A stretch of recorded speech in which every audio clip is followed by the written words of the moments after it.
In this video, we're going to be taking a look at the Star Wars The Vintage Collection Incinerator Trooper from The Mandalorian.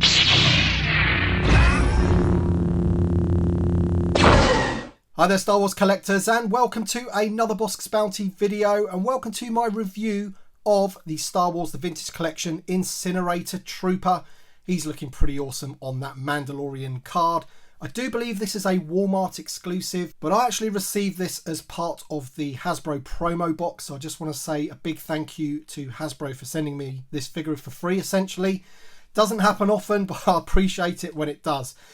This is the Incinerator Trooper, as you can see. Here's the card back. Loving the image on the card there. I'm trying to work out if that's a drawing or not, or if it is straight from the film. I think it might be a drawing. It doesn't matter though, it looks incredible. He's in that doorway there of the cantina that he comes in before he tries to blast them all out of there. And obviously you've got a nice bit of fire at the top there. He's kind of surrounded by that fire and it just looks awesome. I like the yellow name pill that they've gone with. It really makes the figure pop there in the bubble. Decent image, as I said. You've got the Kenner logo at the bottom. Mandalorian chase. And look at that, there's nothing on the corner there. Doesn't it usually have like a warning or something in that corner? I seem to think that it would. Maybe the accessories aren't small enough to, you know, chew up and swallow. Here's the back of the card, and as we know by now, this is VC177, which is also the same number as the Din Djarin Mandalorian figure. So one of them is going to change. Is it going to be this one? Is it going to be the Mandalorian? I've got a feeling it will probably be the Mandalorian, to be honest. But I'm going to open this one up anyway because I want to get the figure out. Look at him. He looks amazing there in the bubble. Can't wait to get this one out. So, without further ado then, let's take a look at the figure. Alright, so here's the figure in the tray. So you obviously get the figure in the front tray, and then just behind there's like a second tray for your flamethrower. So that comes in a separate little bubble there, which is pretty awesome. So let's get the figure out and take a look. Alright then, so here is the Incinerator Trooper out of the packaging, and as you can see, he's looking pretty damn awesome. And he's going to look awesome because he uses the exact same mould as the Rogue One Stormtrooper VC140, I think that was, just repainted with the Incinerator Trooper markings. You can see he's looking pretty cool there with his flamethrower on his shoulder. I'm pretty sure he has that pose in the film when he walks through the door. Absolutely awesome that you can do that.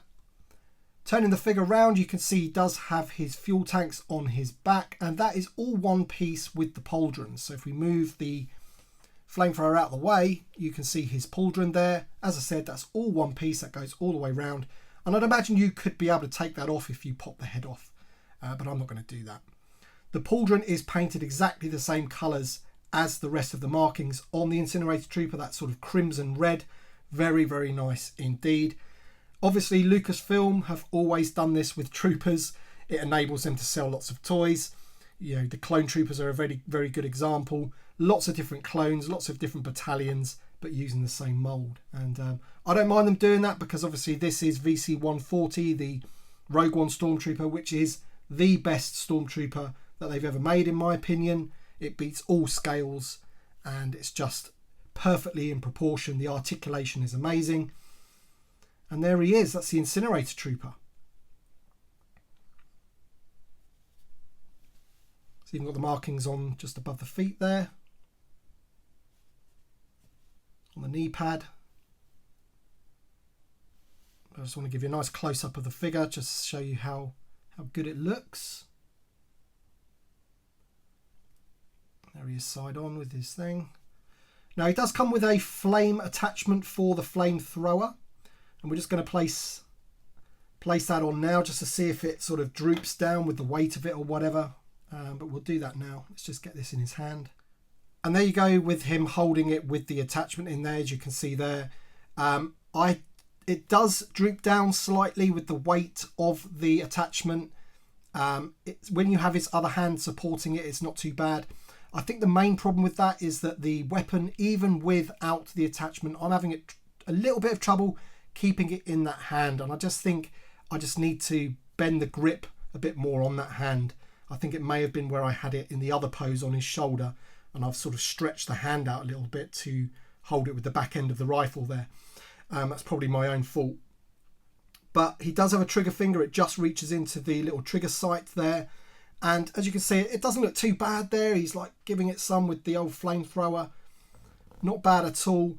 But I never really like this sort of attachment, if I'm brutally honest. I think, you know, fake fire and things like that's not really for me. It's just a bit like the Boba Fett flames coming out of his jetpack. I'd just rather not have it and rather it not being there. But, you know, for a kid or something, it's a cool accessory.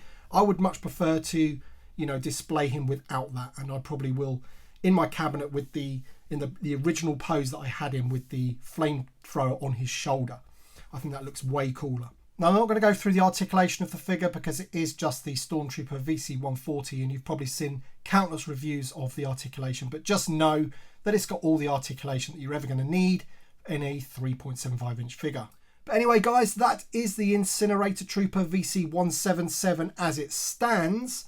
Let me know if you've enjoyed this video by dropping a like down below. It really helps the video and the channel. I want to extend a big thank you to Hasbro and the team for sending me this figure.